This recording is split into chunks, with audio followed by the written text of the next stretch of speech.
بسم الله الرحمن الرحیم.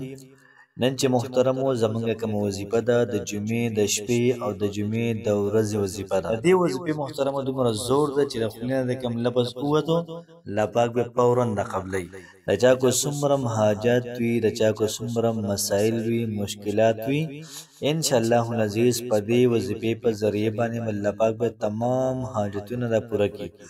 الله پاک محترمو تمام مسائل دا به ختم کی. سمرا چې د انسان ناممکن حاجات دي، سمرا ناممکن مشکلات دي پوره کیږي نه، الله پاک به ان شاء الله العزیز دې په دې وظیفې په برکت باندې هر څه محترم پوره کیولا. دا څه وظیفه را چې په دې کې اسم اعظم دا پروت دی. تمام علما کرام فرمایي چې الله پاک خپل نوم خپل اسم اعظم دا په دې وظیفه کې دایه دی. څومره چې اولیاء الله دي، څومره چې الله والدي دا وظیفه هغوی اکثر دا وظیفه کوي. د دې وظیفې په برکت باندې هغوی د ډیر زیات لوی او ډیر زیات اعلی کارونه کوي. یاد ساته محترمو د جمعې شپه د جمعې ورځ دا بعض علما کرام فرمایي، لکه مثلا امام غزالی رحمت الله علیه هغوی فرمایي چې د جمعې شپه د جمعې ورځ دا د لیلة القدر نم بهتر ده. ځکه فرمایي چې په دې شپه باندې نبی کریم صلی الله علیه و آله وسلم د مور خېټې ته راغلی و. نو تاسو ګورئ دا شپه ډېره زیاته اعلی ده، ډېره زیاته بهترینه ده. د جمعې دا شپه محترمو دا بار راځي. که تاسو دا وظیفه هر جمعرات کوئ، هر د جمعې په شپه باندې کوئ، هر د جمعې په ورځ باندې کوئ، ان شاء الله العزیز مکمل 100% ګارانټي درکوم چې تاسو دا وظیفه وکړئ، تاسو حاجت به لازما محترم دا به قبليږي. تاسو مشکل دا محترم لازما الله پاک دا به ختمي، حاجت بدل پوره کوي، رزق د الله پاک نه غواړي، رزق به الله پاک محترم دا درکوي.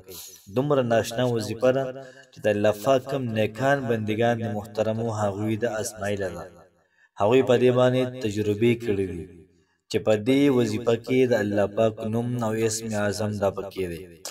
نن چې محترمو زمونږ کومه وظیفه ده د دویمې سپارې د سورة البقره د دویمې سپارې تقریبا د څلورمې رکوع نه لږ بره کم آیات دی. و الهکم اله واحد لا اله الا هو الرحمن الرحیم.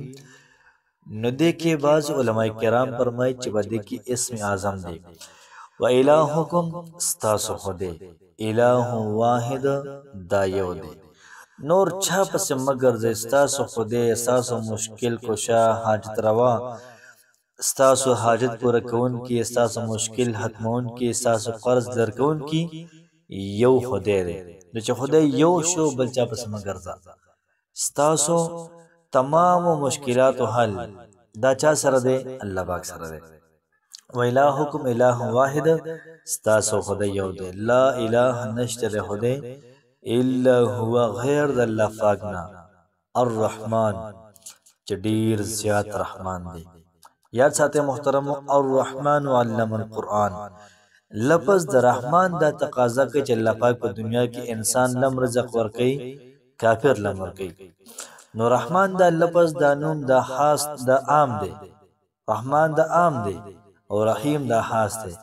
نو چې رحمان لفظ پکړه دی په ذریعہ باندې الله پاک زموږ مشکلات هم حل کوي، پریشانې هم ختمي، رزق هم راکړي، دولت هم راکړي، ارسه راکړي.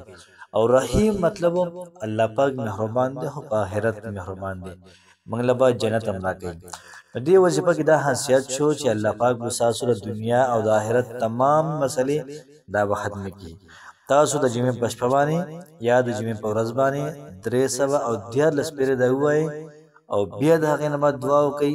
ان شاء الله العزیز د الله پاک نه کلک امید ساتم الله پاک به ستاسو تمام مسائل دا به ختم کړي، تمام مشکلات دا به ختم کړي، تمام حاجات دا پوره کړي.